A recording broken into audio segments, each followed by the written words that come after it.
I wanted to ask you, so I see a lot of men have given up. They're all over my comments, especially TikTok. TikTok is so horrible when it comes to the TikTok is the absolute worst. I'll tell you why TikTok's the worst real quick.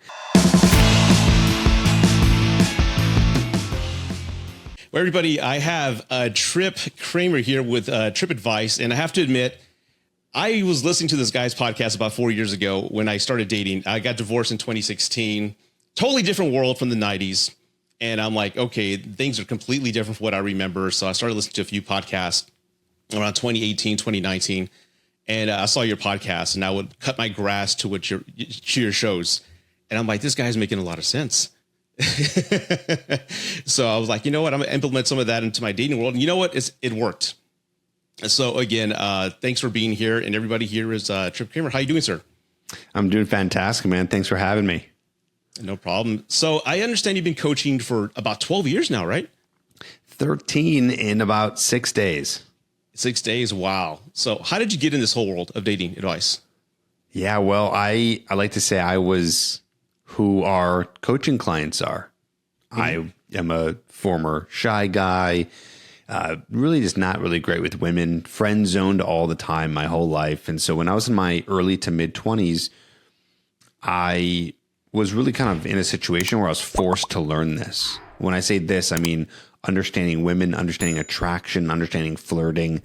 And I just had no idea what it took to really get somebody interested in you. I always thought that you either had it or you didn't. And that's pretty much it. So I went on my own journey, but at this point, maybe, 15, 16 years ago, to figure out how do you actually get women attracted and how do you stay out of the friend zone? And then with enough work and a lot of help from the internet and different groups and people who are also working on this, I was able to get to the point where I started to see results. And so just a few years after my own journey, I had this strong urge to help other guys just like me. I had a real passion for the material.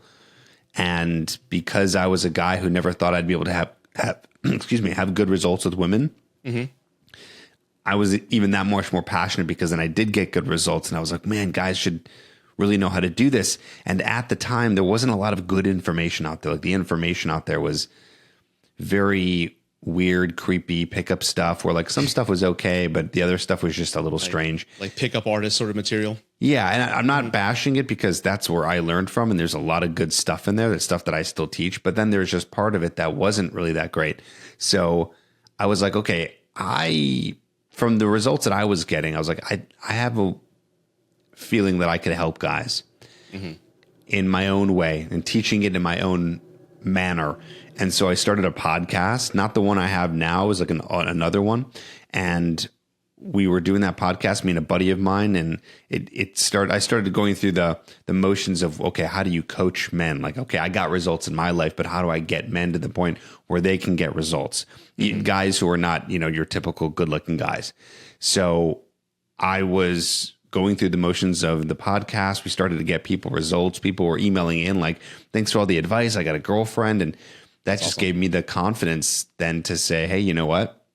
I want to really do something here. So I turned it into a lifelong passion and journey, coaching guys, teaching guys, and, getting on social media and, teaching all my stuff. And then of course, guys who need more help than just podcasts and social media. We have a coaching program and we coach them, and we're getting guys to the point where, they come back to us months to years later. Hey, I'm engaged. I'm so happy with this, woman I'm with. We get guys who, lose their virginity. We get guys who just don't have a lot of confidence in themselves and then build up a lot of confidence. So then they're getting better with women, filling their calendar with dates. I even have guys who are like, yeah, I got a raise at work just because like they turned their shyness into confidence. I mean, it's really crazy what a man can do when he really puts himself out there and works on himself. So that's the long story short, I guess.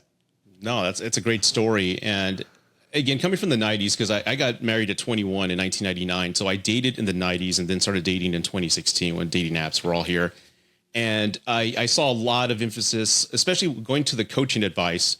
I think you and a few other coaches, I'm talking like a handful of coaches, actually, in my opinion, give solid advice that's not toxic or degrading or, vilifying the opposite sex. It's actually great advice. It's not only going to improve your dating life, but improve yourself because you get awareness and perspective on who you are, how you take criticism. And I love that because that's, again, advice that will improve your life in many aspects, not just dating. And I remember in the 90s, I had a lot of friends who are not considered the 3 6s. They were like 5'5", but very charismatic, great dancers, and just fun to be around. And these guys always went home with one of the hottest women at the club. They never had a problem with dating. And sometimes when I communicate that to guys like, hey, looks, if you got it, hey, that's great. I mean, it's going to be a lot easier for you, but looks aren't all that. It's really charisma, charm, persona, and self-confidence that really can help you propel you into another stratosphere. And a lot of them tend to push back. So in your coaching experience, you get a lot of men who push back on that idea? I get guys who push back on a lot of ideas. But which one specifically are you referring to? About looks. I guess from one of the men I've spoken to, basically like looks are all or none. I mean, it's a lot of the guys who come to us don't really push back on it. I think that's just something that I see on the internet a lot. I'll see it, all the incels like to congregate in the comments and they like to just, spam it with, it's looks, it's money, you got to be tall, you got to be this and that. And they're not wrong, by the way. No, they're not. They're not wrong. If you're good looking and tall and rich, you do have a lot more options as a man. It's just how it goes. If you're a woman and you are also very attractive, very feminine, very sweet, you're going to have a lot of options with men. However, it's like I always say to those guys, it's like, I'm not here to convince anyone, right? So I'm just like, all right, give up. Like, I don't know what to tell you. Like, I'm here to help the guys who don't want to make any kind of excuses and still get results, because I've been able to help guys who are not tall, who are not super attractive. I mean, listen, I worked with a guy who was 5'1". I won't say what race he was, but he wasn't from America, and he was here in the United States. And we got him a girlfriend, and she they're still together, super, super cute. Yeah. Okay. So, and also I should mention in this is that there's guys out there who are actually very good looking and they're wealthy and they don't get women. It's not like every single guy who's wealthy and good looking or good looking and tall gets women. There's plenty of guys out there that have those stats and they don't get women. Why? Oh, I thought they could just do that, right? Isn't that simple? You just gotta be tall and good looking. No, there's another factor involved. You have to be charismatic. You have to be confident. You have to be a leader. You have to be well socialized. So you do need to have those things. My argument is that it all matters. So we all have to do our best to what? Look our most attractive and act our most attractive. Work on those things, inner qualities and outer qualities, I call them. Work on those things and you'll have the most opportunities. But you don't have to be the most good looking guy in the room. Also, I don't know if you found this too. I found that I think about this a lot. We all definitely have our ideas of like what's attractive, right? We might call a Megan Fox, for example, like, okay, most guys are attracted to someone like her or Sydney Sweeney or whatever. Yeah. But I've also found that over my course of coaching guys, there's a very wide variety of women that they're interested in.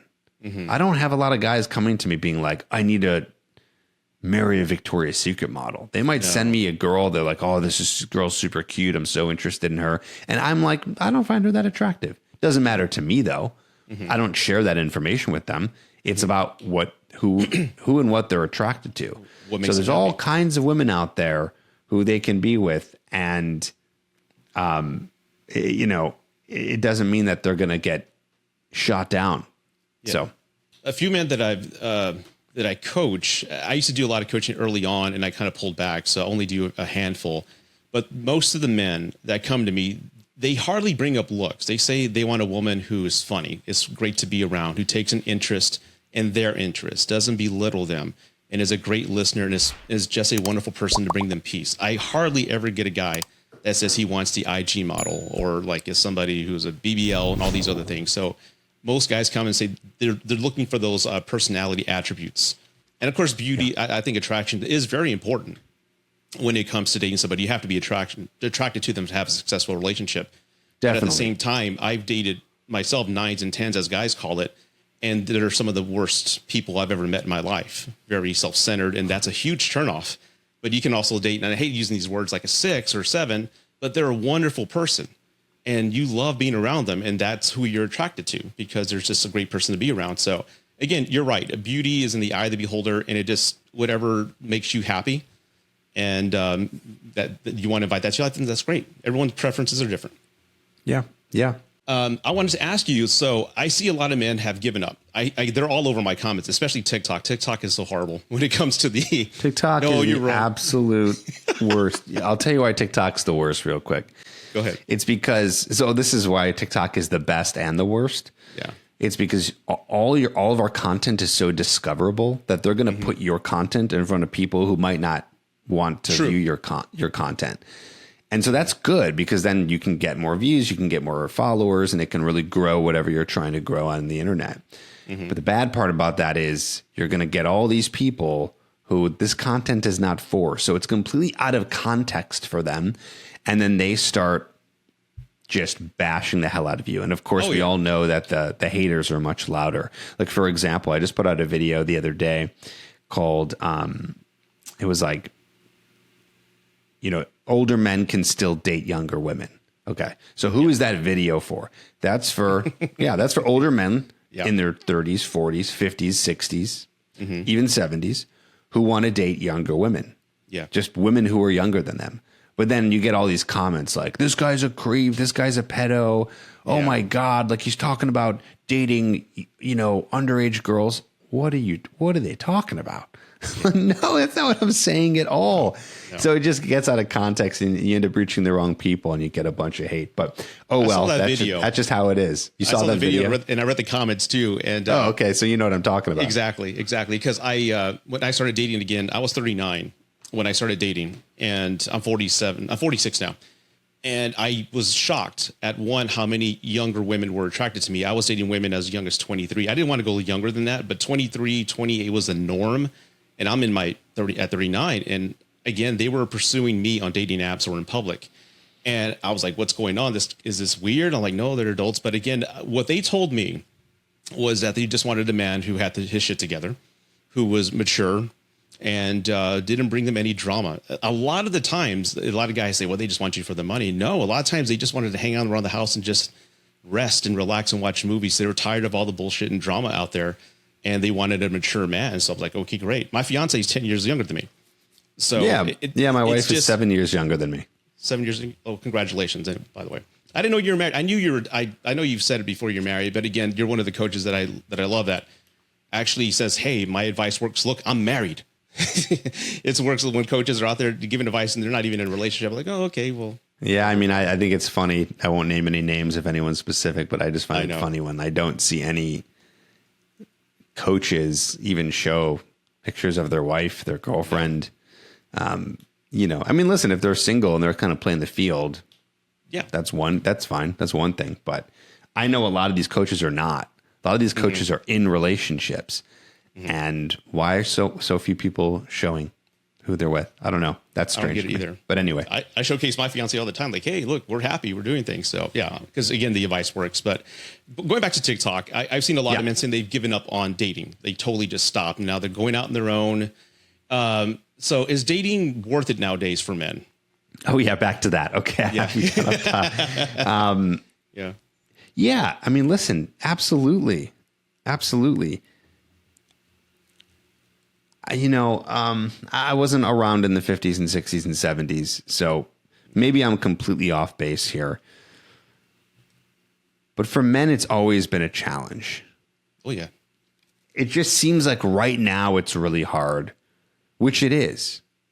But I it's always a challenge for men. We're the ones who are the initiators, the approachers.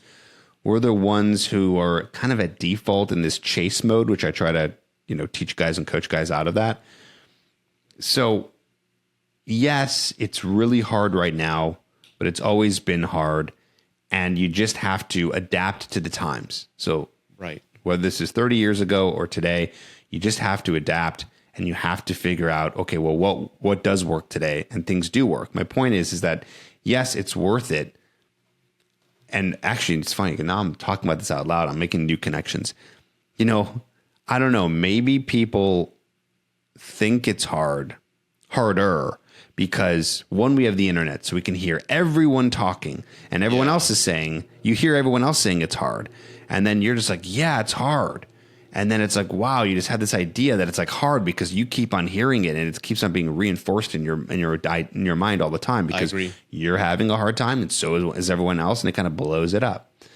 And then you get, this situation where guys are having a hard time, and I think that we live in a world where things are kind of given to us a little bit easier. Like I could sit home and lie down on a couch and not move a muscle, and I could literally work, make money, order food that's cooked and ready. I don't have to do anything.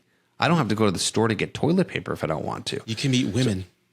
You can meet women. You can meet women. Right. You could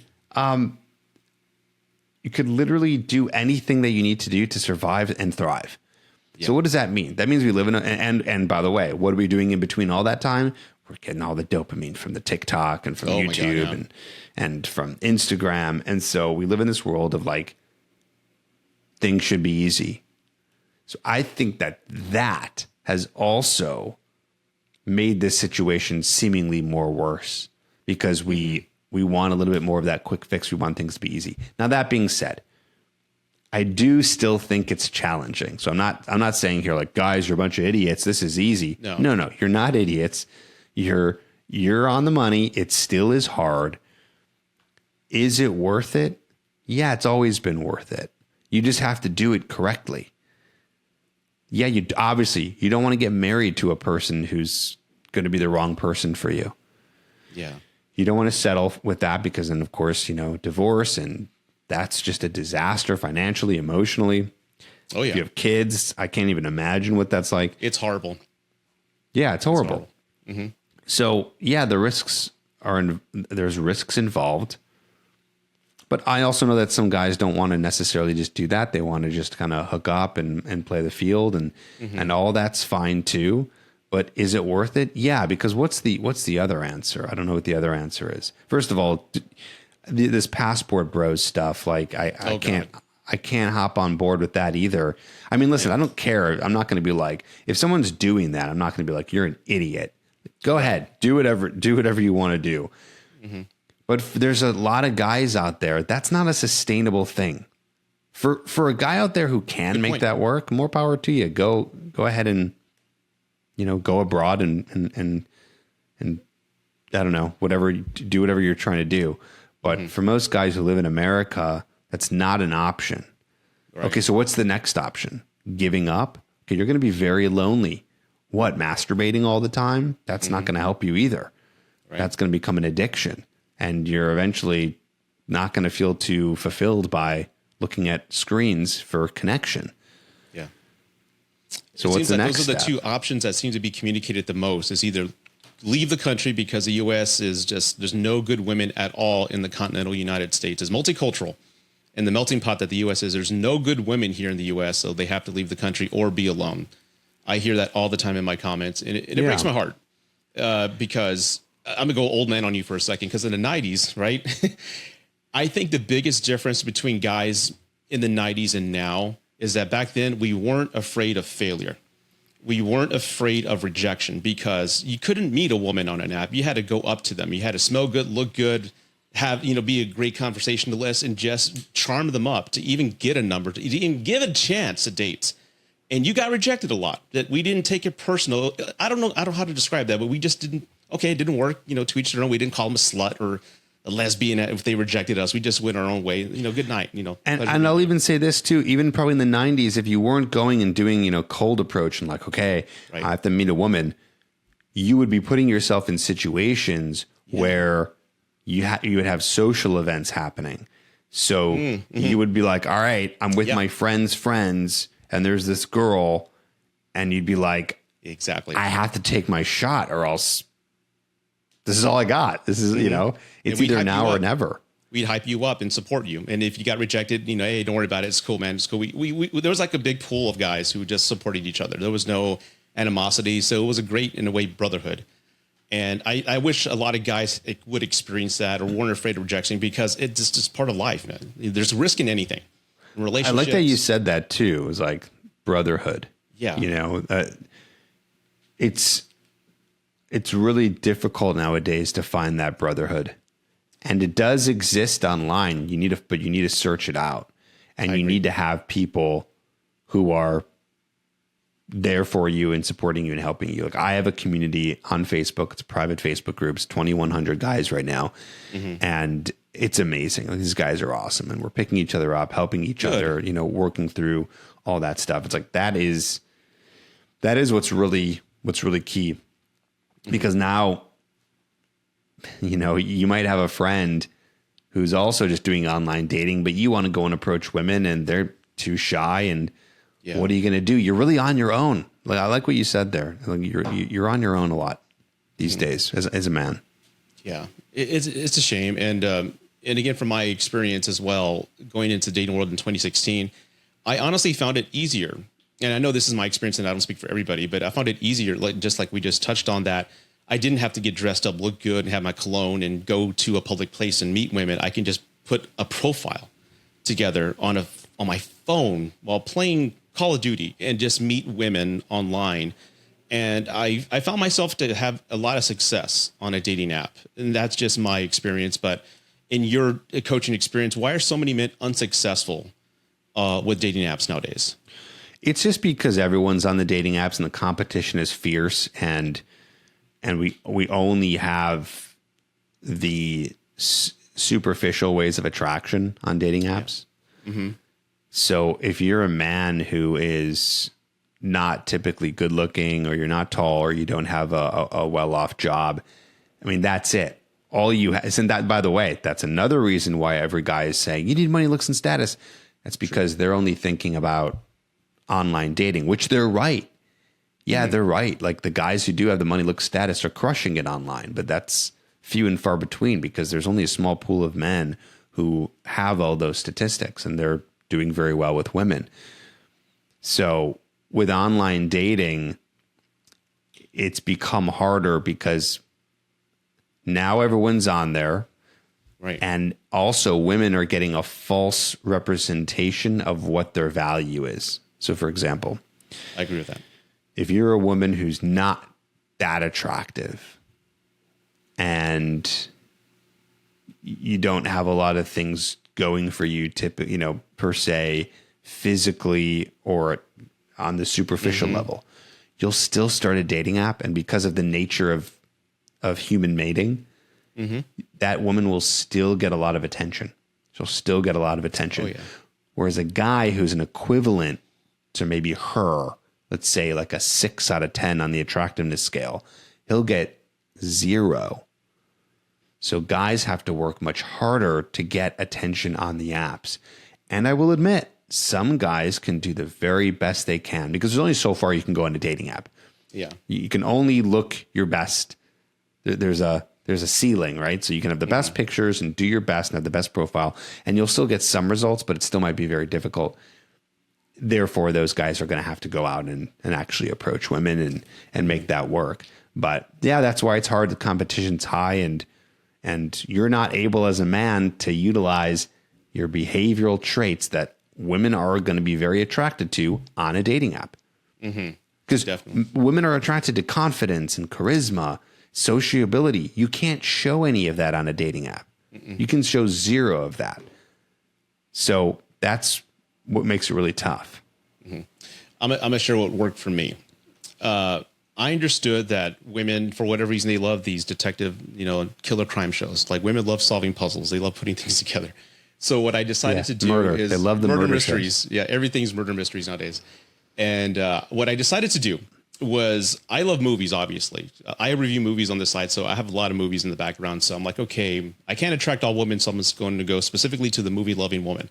So every profile picture I posted was a selfie, but with something behind me that represented me, what I love, was whether it's a favorite movie or movie theater or at a concert. I highlighted what I loved because I know they were looking in the background. And most of the times, most of the matches that came my way were women that said, oh, I love Beetlejuice. Oh, I love that horror movie. I love horror movies too. Have you seen this? That's what initiated my success. So it wasn't like my charm or whatever the case was. It was the interest in just having something about my personality in the background, other than the club and the drinks and the cliche photos. I'd make sure I was smiling in all of them, but giving them more story about me visually is what helped me the most. And of course, putting a bio together and having it proofread many times and the tone of the bio being successful. I don't want anybody to read that and come off, why he sounds very vindictive and pissed off that he's had you don't want that. You want it to be charming, and you want them to at least be smiling when they read it. And that's what I had a sense of humor there. Have you seen Footloose, by the way? Yeah, the old listen, I would consider myself a movie buff, and I've seen a lot of movies. I have not seen Footloose. I put a joke in my profile, said, fun fact about me, I lived in a small town that outlawed dancing and rock and roll, but after much adversity, we went over and I conducted the first dance. And some women got that. They get that's it, Footloose. right. So I put little Easter eggs in the bio, but that's how I was successful. And I would match all the time. And I never had a problem getting a date. And I think, I guess this ties to the next question, why most men are unsuccessful on dating apps.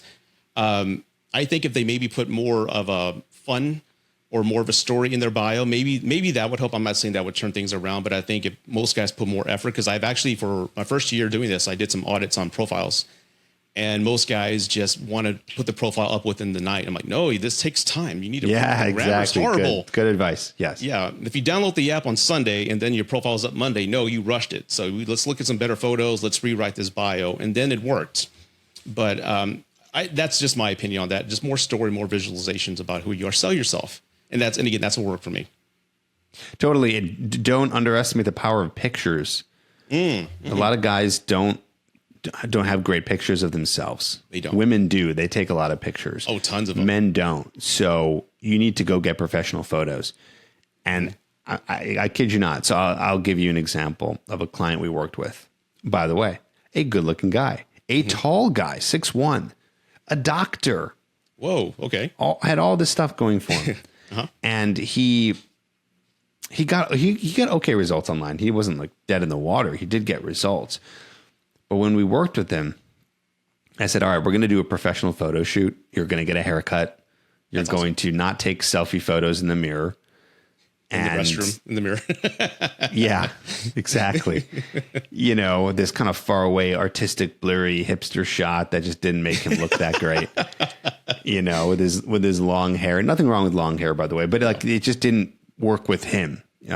So what we did is we got him new photos, and literally the second he put them up, he messages me and he goes, "Holy shit. Yeah. I'm so glad I listened to you. I never thought awesome.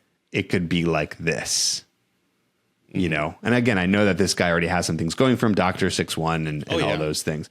We've done that with guys who are not that as well. But just to give you that example, it's like, even then you could be, that's why it still makes it hard for guys. You could have all those stats, but if you don't have the right pictures, it's just not going to go well. And he was attracting all sorts of types of women that never reached out to him in the past. And so pictures are really everything. And if I were you, so for example, if you want to learn cold approach and approaching women, what are you going to practice the most? Obviously, you're going to look your best. You're going to, do your hair up, and you're going to put on the right clothes. That's fast little things. But you're going to be working on your demeanor, your confidence, your ability to go up, to be calm, all that stuff, right? Like, obviously any guy's going to be like, okay, what do I say? What are the words? Blah, blah, blah. You're going to put all this focus into that because that's what matters in that approach. With online dating, what matters the most is the pictures. Yes, definitely. Okay. Those are the most important. So why are you not investing literally as much money as possible into the best photos? Like hundreds and hundreds of dollars into it. You should be investing to work with a couple of great photographers and see what photos you can get and test things out and switch things in, because that's going to be everything that's going to make the biggest difference. And then, of course, obviously, you can't just have great pictures and a creepy, weird bio and expect to get results. You do need to have all that in place, too. I'm not saying that stuff doesn't matter, but it starts with the pictures. And if you have the best bio and things in the world, it doesn't matter because your pictures are not good. In a way, it's like a product on Amazon. You want to showcase yourself in the best light possible, in the best description possible. And guys, it's a YouTube thumbnail. It's a YouTube thumbnail. Exactly. If you're in your car with your baseball cap and sunglasses and you look pissed, that's not going to work. It's not going to work. You have to smile or show something. Have fun with it.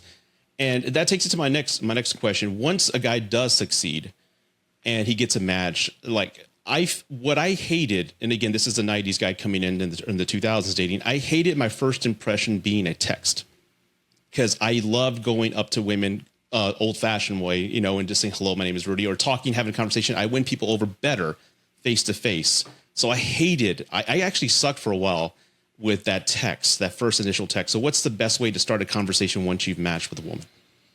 On the apps, you're saying? Yeah, on the apps. Yeah. Really, anything that's really easy to answer. Easy to answer. Okay. You don't need something funny, witty. If you have that, that's fine. You can throw it out there. Mm-hmm. But back to kind of my original point. If you don't have the profile to back it up, it doesn't matter. Because I've had guys who have come up with the wittiest, clever, funniest lines that I've seen that I crack up at that are fantastic. Yeah. And they get responses, but they don't get dates. Why? Because it gets a response, but then what happens? She goes to your profile and goes, not that interested. Mm-hmm. And then she's out. She ghosts you. So what do we want? Well, we want something easy and simple to answer. If you're not a witty person, can't come up with something clever, something simple, easy to answer, because women are going through so many profiles. And because of that, they are just bombarded by guys. So if they have a question that's like hard to answer, or that's an open-ended question, it's that sensitive to the point where they might be like, I don't know how to answer this question. And then all of a sudden they get distracted by their friend and by a notification, or they decide to swipe and go to someone else, or they get an email or a text message, and then you're just done. Right? So you want an easy question. So an example of that could be something like, what are your travel plans coming up? Mm-hmm. A lot of women like to travel. That's an easy one. It's so funny. I get a lot of hate for that one, but try it. Really? Try it. Okay. Yeah. I don't know why. Some guys are like, that's stupid. Da, da, da. I even get some women that said, if I ever saw a guy that said, I was on a podcast once, I won't name any names. There's a female who said, that's the worst thing ever. I was like, I thought you were interviewing me. I didn't know you were going to bash my content, but, she's like, that's the worst thing ever. And she just doesn't understand that the reason why she thinks it's the worst thing ever is because she just doesn't like the guys that's backing that up. She had a guy that was super cute, good pictures, good profile, that said that, she'd respond. Mm-hmm. Right? So anything that's really easy for you to ask. And I'm thinking of another example. It could be even as stupid as like dark chocolate or milk chocolate, ? Right. I think a lot of us put too much thought into it sometimes and get that analysis paralysis. And yeah. And here's the thing too. I'm actually, this is some polarizing advice, but I'm really against coming up with a really good line based on their profile. Mm-hmm. A lot of people give that advice. That's actually poor advice. I'll tell you why. If you sit there and you look at their profile and their pictures and they like The Office and whatever they say on their prompts and everything, and you try to come up with something, that's time taken away that you could be swiping on more women. Mm-hmm. Men are not in the same position as women online. Women can filter all they want. Men, because they have a lot of volume, they have a lot of guys swiping on them, they have a lot of people in the inbox. Men don't have that. So what's crucial to a man is not perfecting the best message. It's having a simple message and then getting through as many women as possible. Why? Because most men are going to get rejected online 4% of women swipe yes on men. So therefore, you need to spend most of your time not crafting the perfect message. You need to spend most of your time swiping and getting through to the next woman.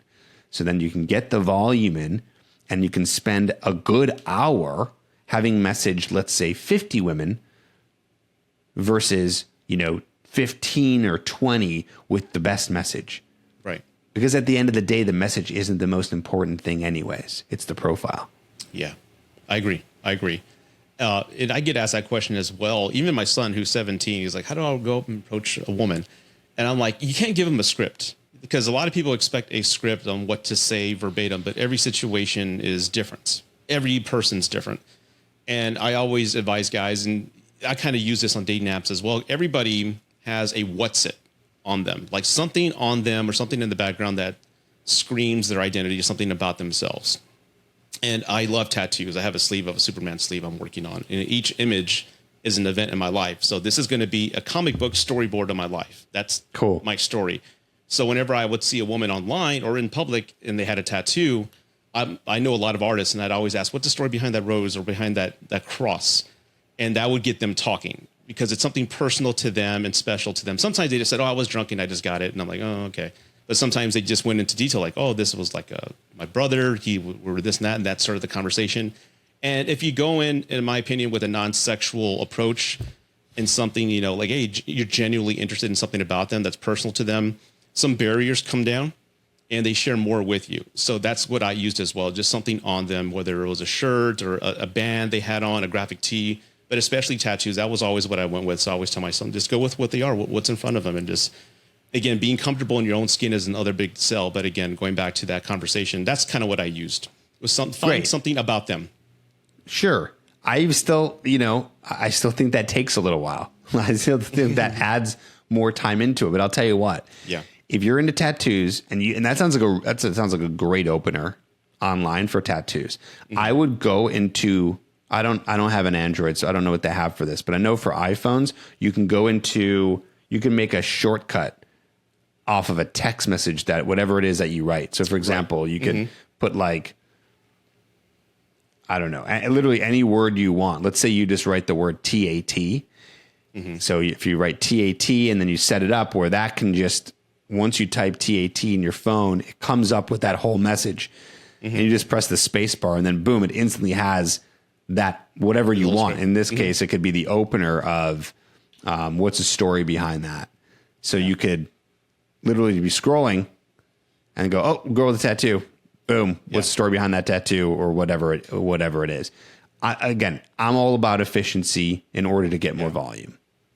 Like setting up some macros on your phone. That's pretty cool. Macros. I like that. Yep. Keyboard replacement. There you go. Now let's say you do get the date, right? You match up with this person, you start a conversation, things are going well. Give me some, like at least 3 great first date tips for a guy. Cool. Go for a hug when you first see them, so you can break the touch barrier. So it starts the conversation off less businesslike. Yeah. Okay. Number 2, have a set of 2 to 3 interesting questions that provide a connection between you and the woman. And you can actually get that list of questions from a study that was done. It's called the 36 questions that make people fall in love. Not saying, and I'm not here to tell you that if you ask these questions, the girl's going to fall in love with you. But behind the study, there's data that shows that there's specific questions that help people connect more. Have a couple of those in your back pocket. Bring those up during the date. And I'm going to give you more than 3, but number 3, all right. It's important that you're talking, if you can help it. It doesn't have to be perfect, but like 60% of the time. So I'm all for you talking 60% of the time.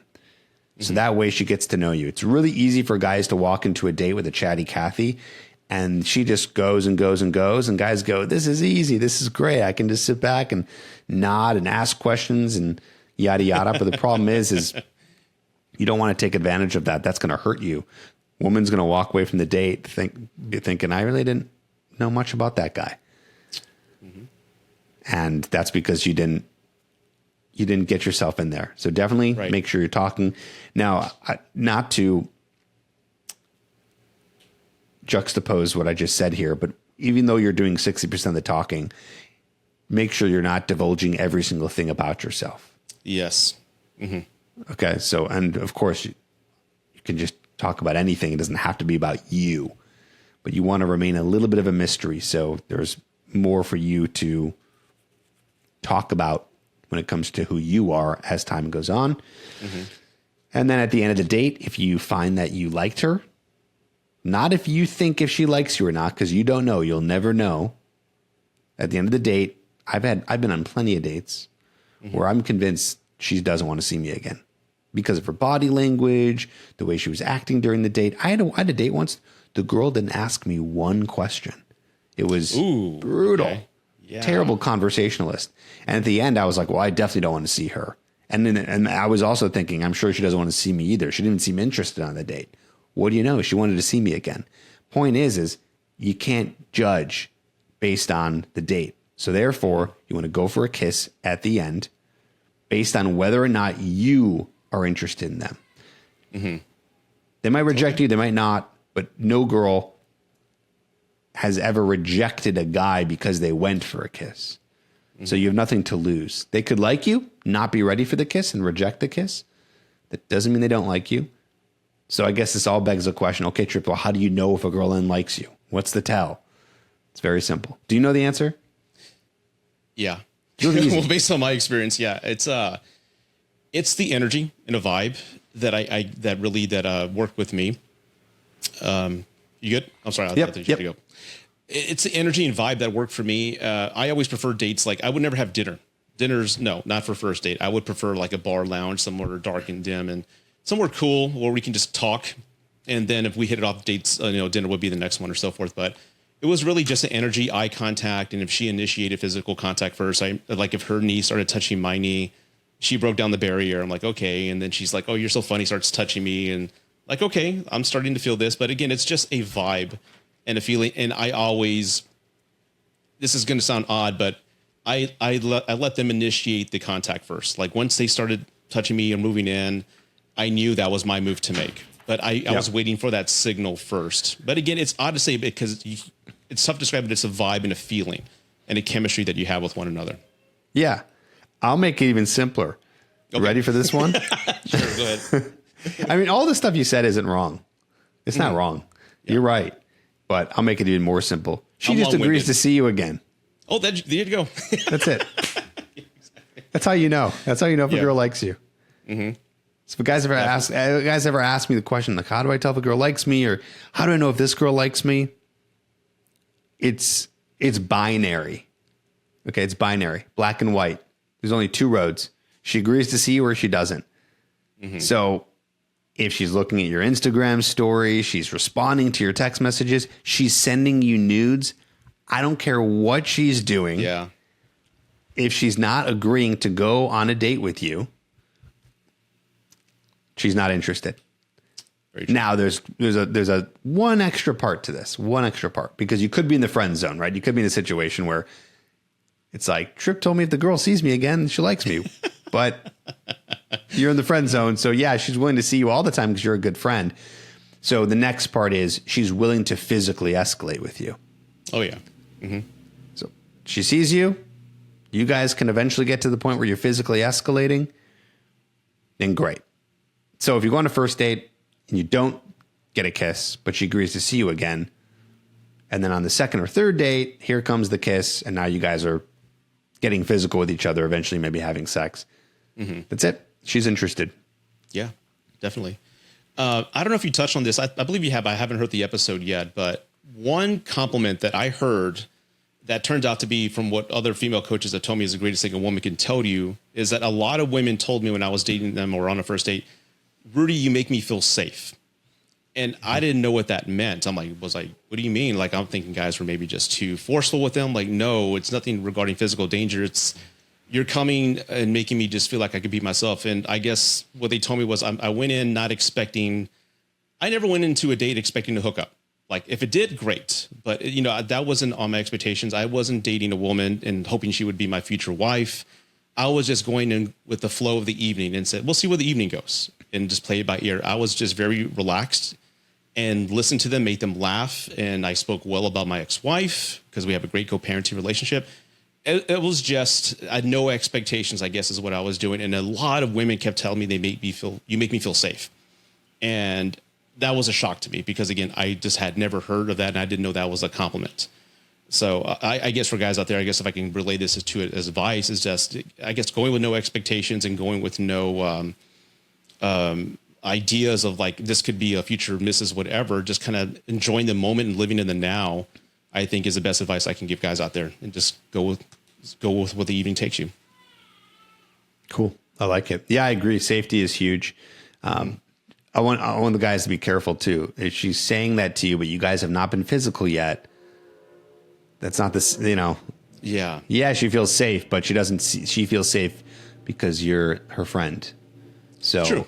But if she says that and you guys have physically escalated, then Yes. game over. Like you said, it's very powerful, because one of the things a woman needs the most is to feel safe. She needs to feel not judged, not shamed, and protected. That's why a lot of women do go for bigger guys who are very muscular, guys who are taller. Right. So she does want to feel safe physically, but she also wants to feel safe emotionally. Right. And so if you can make her feel comfortable around you, she's yours. Yeah, definitely. And what are some of the top 3 things that men and women are doing wrong right now in the dating world? That men and women, or just men? Let's go with men right now for time's sake. Okay. What are top 3 things that men are doing wrong in the dating world right now? So back to what we were saying earlier, the biggest thing is they're not getting enough volume. So that's number 1. They're not swiping enough. They're not approaching enough. So in 2024, men need more volume. And I don't think that's ever going to change from here on out. You didn't need as much volume back in the day, but now you do. That's today's challenge, is the volume aspect. So that's one mistake. Guys aren't doing that enough. Number 2,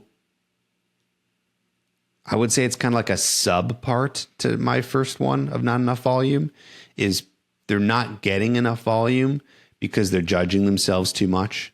They're not putting themselves out there enough. They're not approaching enough because they think that they're not good enough or needs to be perfect, or they even think like, okay, I'll start online dating once I get my photos better, and they don't have a photo shoot for a couple of weeks or whatever it may be. No, just start now.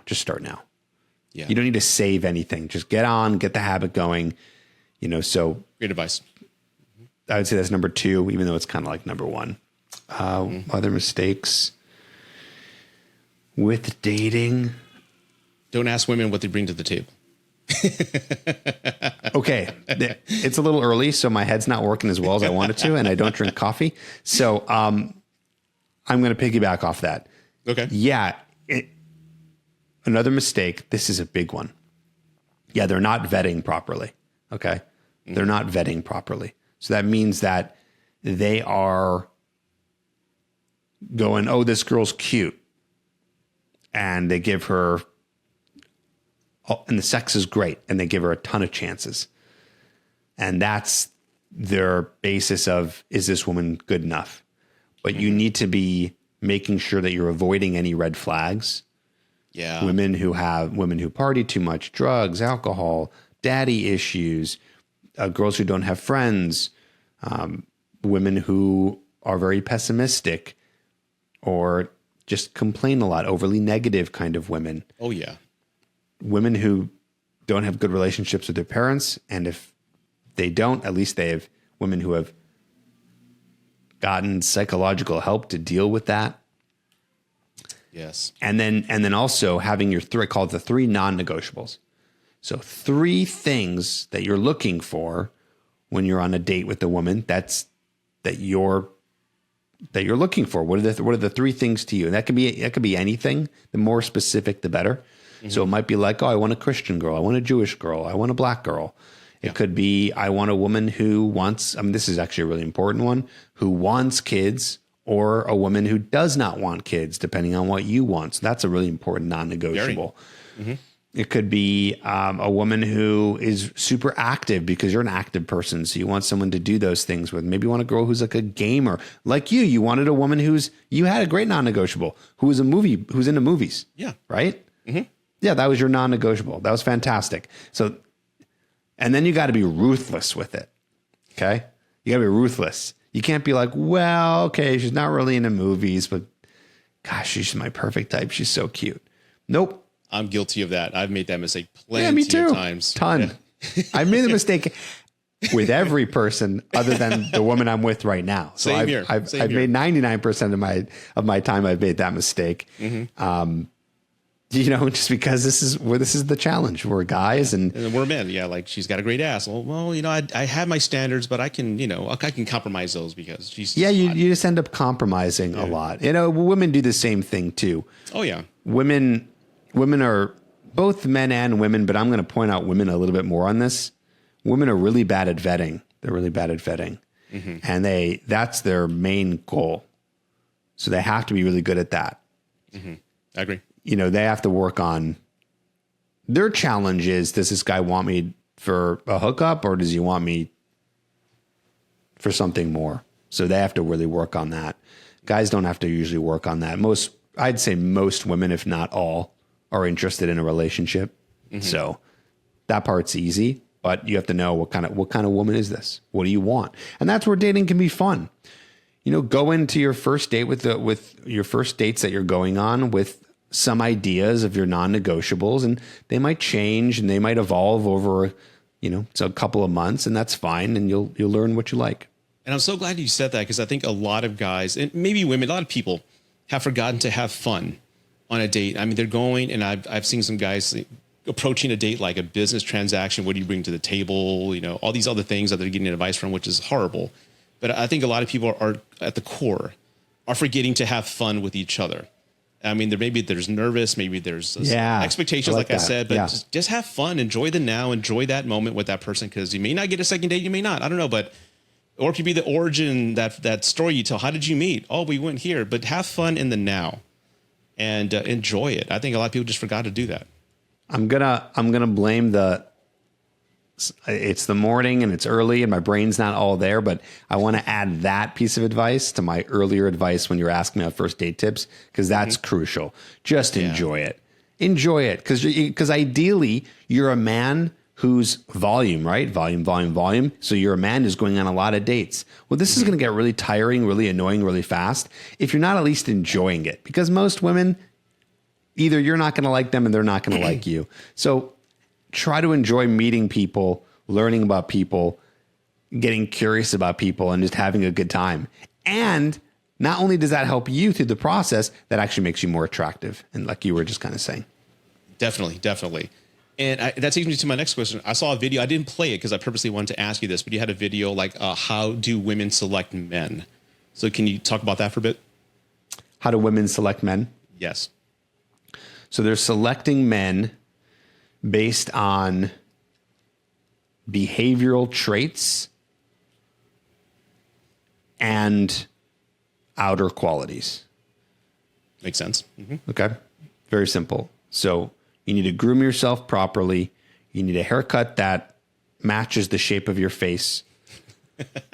And that could be short, that could be long. You need to wear clothes that fit you well. Yes. Or you have to have a style. If you don't have a style, then you need to default just clothes that fit you. Not skin tight, just clothes that fit you.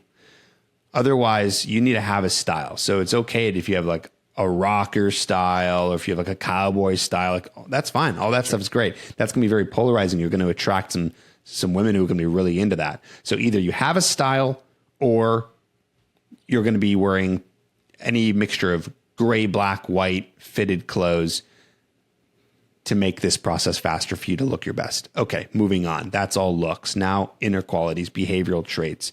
Women are selecting men based on the way that they act in front of them.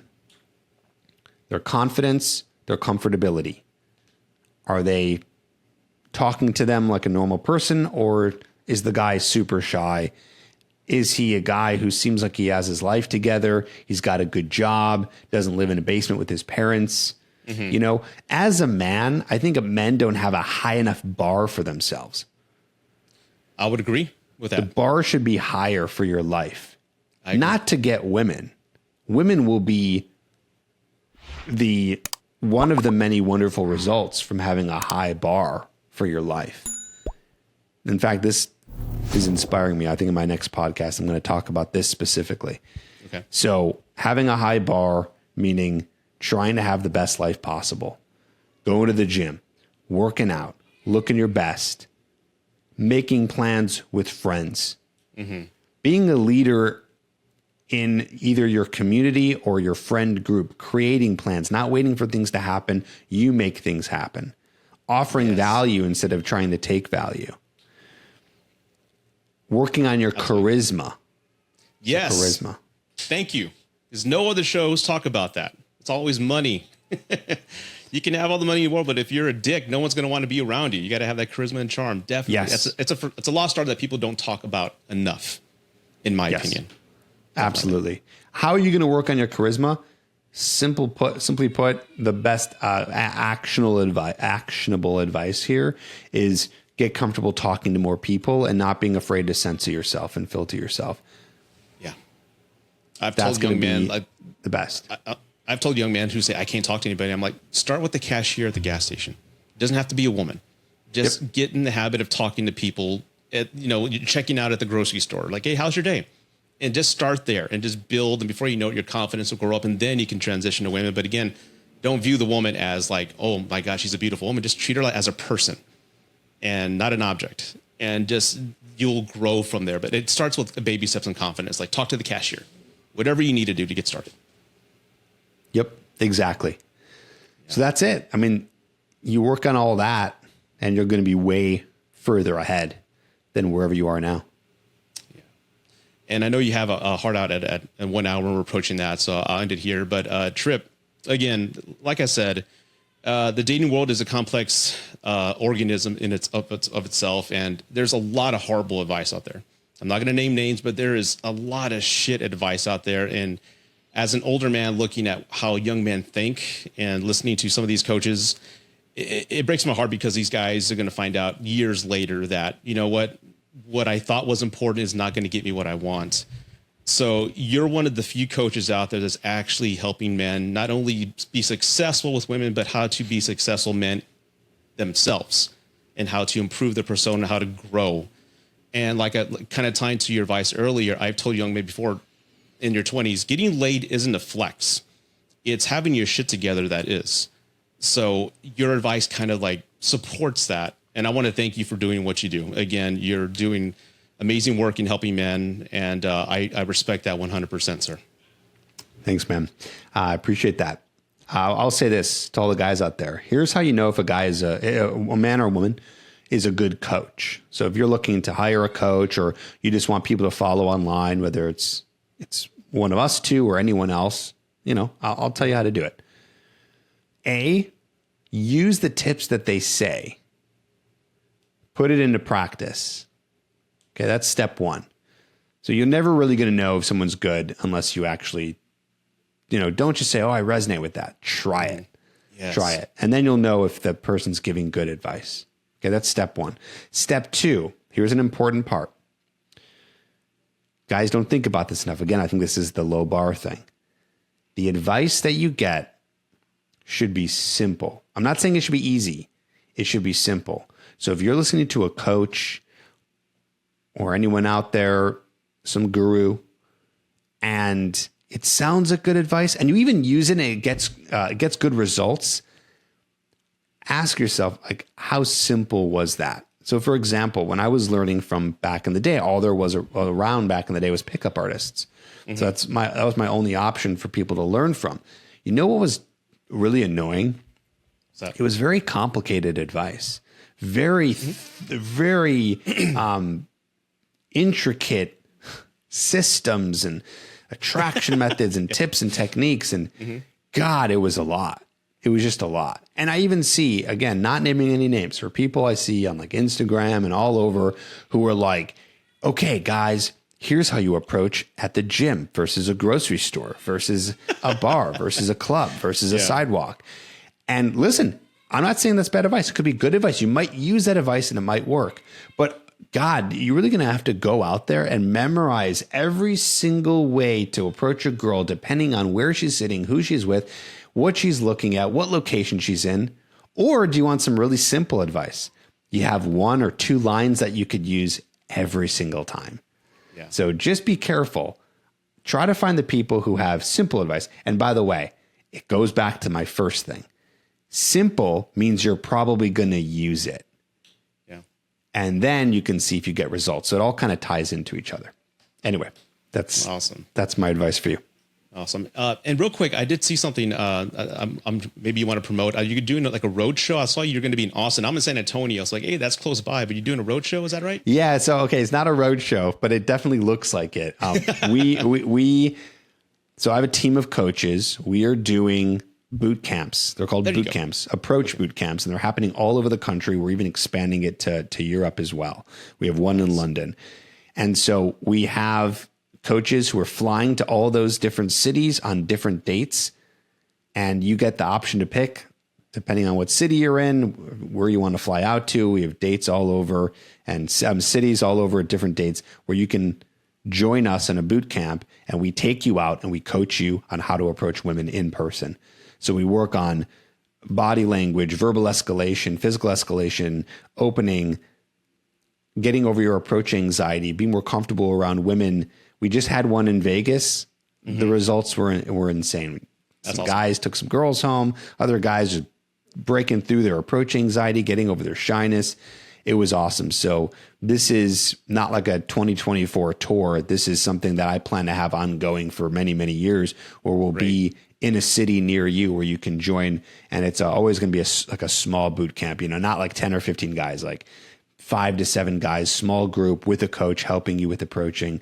We also have a virtual program too. So if you're not trying to, fly out to a city or, get the in-person help, we can help you virtually. We have one-on-one coaching options for guys as well, trying to help them with everything with dating, online, in person, all that. So that's what you saw. It's pretty cool. And Austin's again, I'm in San Antonio, so Austin has transformed over the past 3 years. I mean, Joe Rogan, there's celebrities all over the place. There's all these podcasts headed that way. So Austin's a good spot for you to stop in, man. But again, I think we just sold that one out, actually. Maybe there's one more spot left, but that's awesome. But yeah, check it out. Tripp Advice. There's 2 links. If you want to check out those boot camps, trippadvice.com/live training. trippadvice.com/live training. Or if you're interested in just getting coaching virtually, just trippadvicecoaching.com. Okay. I'll put the links in the show description below for everybody. So again, Tripp, this is an honor. Thank you for being on the podcast. I really do appreciate this. Yeah, man. Thanks for having me. Appreciate it.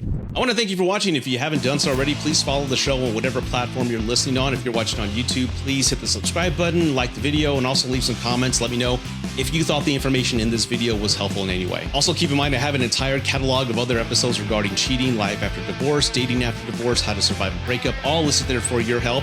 So please watch and let me know what your thoughts are.